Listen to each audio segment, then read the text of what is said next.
केवळ अनुसूचित जाती वर्गातील सफाई कर्मचाऱ्यांना वारसा हक्काचा मिळणारा लाभ यापुढे आता सरसकट कर्मचाऱ्यांना मिळणार आहे. आमदार संजय केळकर यांनी केलेल्या पाठपुराव्यामुळे आणि सातत्याने भक्कमपणे कर्मचाऱ्यांची बाजू मांडल्याने ठाणे शहरासह राज्यातील सुमारे 50,000 सफाई कर्मचाऱ्यांना याचा फायदा होणार आहे. औरंगाबाद खंडपीठाने 8 जानेवारी रोजी याबाबत दिलेल्या निर्णयामुळे सफाई कर्मचारी वर्गात आनंदाचे वातावरण निर्माण झाले आहे. यापूर्वी फक्त अनुसूचित जाती वर्गातील कर्मचाऱ्यांना लाभ मिळत होता, त्यामुळे इतर वर्गातील सफाई कर्मचाऱ्यांचे अनेक प्रश्न प्रलंबित राहिले होते. ठाणे महापालिकेतही असे अनेक कर्मचारी लाभापासून वंचित राहिले आहेत.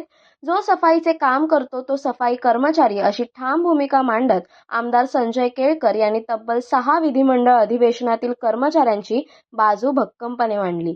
तसेच याबाबत तत्कालीन मुख्यमंत्री देवेंद्र फडणवीस यांच्याशी चर्चा केली होती.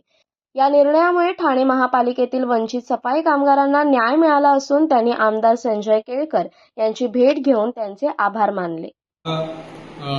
भेदाभेद असता कामा नये आणि त्याला प्रत्येकाला वारसा हक्क मिळाला पाहिजे, ही भूमिका जी आहे ती न्यायोचित होती. अनेक संघटना देखील हा विषय घेऊन कोर्ट आणि इकडे प्रयत्न करत होते, परंतु विधिमंडळामध्ये माझ्या आठवणीमध्ये जवळजवळ 6 अधिवेशनामध्ये मी हा विषय मांडत होतो. माननीय देवेंद्रजींशी देखील माझी या विषयात चर्चा झाली होती. सरकार बाजूने होतं, पण कोर्टामध्ये तो निर्णय अडकून पडलेला होता.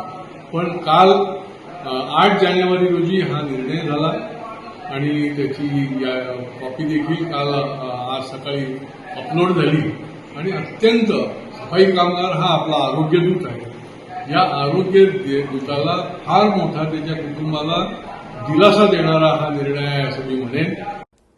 कोकणासह परिसरातील ताज्या घडामोडींसाठी सागर डिजिटलला सबस्क्राईब करा आणि नोटिफिकेशनसाठी बेल आयकॉनवर प्रेस करा.